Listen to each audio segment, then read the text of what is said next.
नमस्कार। आज हम हिंदी की कक्षा में पाठ 16 पानी रे पानी पढ़ने जा रहे हैं। मैं आयुष्मान, शिवम, सृष्टि और लावण्या इसे पढ़ेंगे।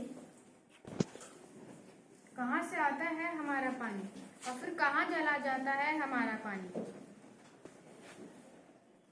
हमने कभी इस बारे में कुछ सोचा है? सोचा तो नहीं होगा, पर इस बारे में पढ़ा जरूर है। भूगोल की किताब पढ़ते समय जल चक्र जैसी बातें हमें बताई जाती हैं। एक सुंदर सा चित्र भी होता है इस पाठ के साथ। सूरज, समुद्र, बादल, हवा, धरती, फिर बरसात की बूंदें और लोग, फिर बहती हुई एक नदी और उसके किनारे बसा तुम्हारा हमारा घर। चित्र के दूसरे भाग में यही नदी अपने चारों तरफ का पानी लेकर उसी समुद्र में मिलती दिखती है। चित्र में कुछ तीर भी बने रहते हैं। समुद्र से उठी भाप बादल बनकर पानी में बदलती है और फिर इन तीरों के सहारे जल की यात्रा एक तरफ से शुरू होकर समुद्र में वापस मिल जाती है। जल चक्र पूरा हो जाता है। यह तो हुई जल चक्र की किताबी बात। पर अब तो हम सबके घरों में, स्कूल में, माता पिता के दफ्तरों में, कारखानों और खेतों में पानी का कुछ अजीब सा चक्कर सामने आने लगा है। नलों में अब पूरे समय पानी नहीं आता। नल खोलो तो उससे पानी के बदले सूसू की आवाज आने लगती है। पानी आता भी है तो बेवक्त, कभी देर रात को तो कभी भोर सवेरे। मीठी नींद छोड़कर घर भर की बाल्टियां, बर्तन और घड़े भरते फिरो। पानी को लेकर कभी कभी कहीं कहीं आपस में तू मैं भी होने लगती है।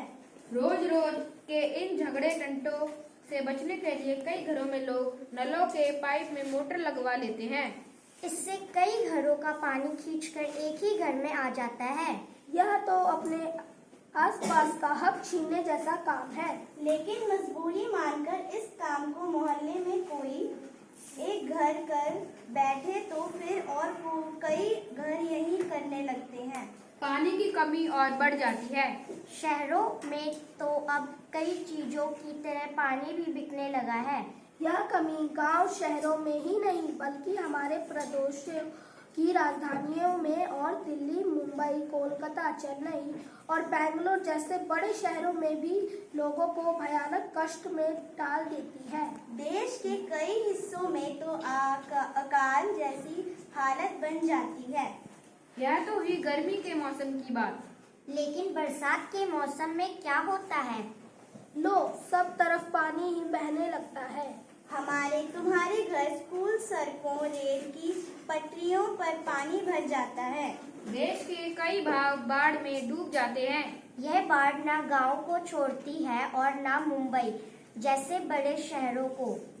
कुछ दिनों के लिए सब कुछ थम जाता है, सब कुछ बह जाता है। ये हालात हमें बताते हैं कि पानी का बेहद कम हो जाना और पानी का बेहद ज्यादा हो जाना यानी अकाल और बाढ़ एक ही सिक्के के दो पहलू हैं।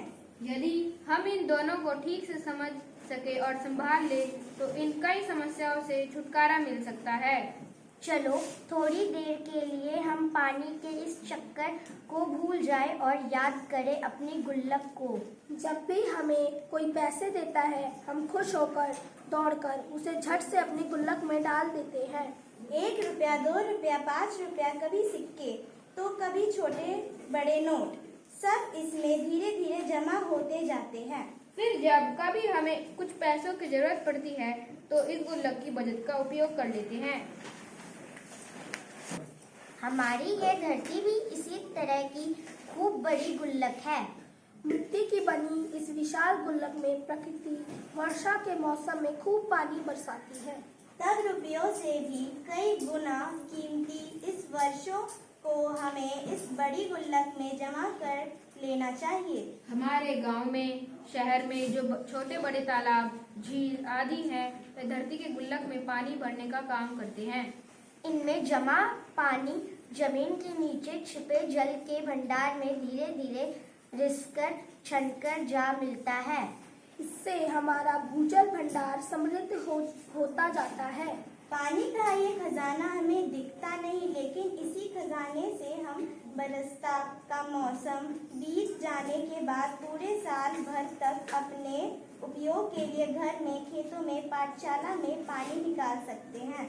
लेकिन एक दौर ऐसा भी आया है जब हम लोग इसे छिप खजाने का महत्व भूल गए और जमीन के लालच में हमने अपने तालाबों को कचड़ों से पाट कर भर कर समतल बना दिया। देखते ही देखते इन पर तो कहीं मकान, कहीं बाजार, स्टेडियम और सिनेमा आदि खड़े हो गए। इस बड़ी गलती की सजा अब हम सबको मिल रही है। गर्मी के दिनों में हमारे नल सूख जाते हैं और बरसात के दिनों में हमारी बस्तियां डूबने लगती हैं। इसीलिए यदि हम अकाल और बाढ़ से बचना है तो अपने आसपास के जल स्रोतों की, तालाब की और नदियों आदि की रखवाली अच्छे ढंग से करनी पड़ेगी। जल चक्र हम ठीक से समझे, जब बरसात हो तो उसे थाम ले, अपना भूजल भंडार सुरक्षित रखे, अपने गुल्लक भरते रहे, तभी हमें जरूरत के समय पानी की कोई कमी नहीं आएगी। यदि हमने जल चक्र का ठीक उपयोग नहीं किया तो हम पानी के चक्कर में फंसते चले जाएंगे। ये थी हमारी कहानी पानी रे पानी। इसको लिखा है अनुपम मिश्र ने। धन्यवाद।